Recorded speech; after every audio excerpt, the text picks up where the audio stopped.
অনেকে নতুন চাকরিতে ভালো সুযোগ সুবিধা পাওয়ার জন্য আগের চাকরির অভিজ্ঞতা ও বেতন বাড়িয়ে বলেন। এভাবে যদি সে নতুন চাকরির সুযোগ পায় তাহলে চাকরি ও বেতন কি হালাল হবে?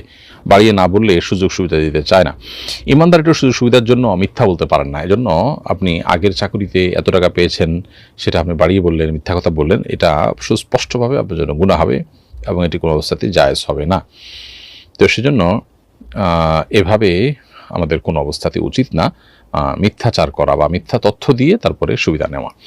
কোনো কারণে যদি এরকম কেউ করে ফেলেন, এরপরে যে চাকরি তিনি পেয়েছেন সে চাকরির যথাযথ কাজ করে তিনি পারিশ্রমিক যদি নেন তাহলে সেটা হালাল হয়ে যাবে। কিন্তু যে মিথ্যা কথা বলে কাজটা করেছেন বা সুবিধাটা নিয়েছেন, সেই মিথ্যা কথাটা থেকে তার তওবা করতে হবে এবং ফিরে আসতে হবে।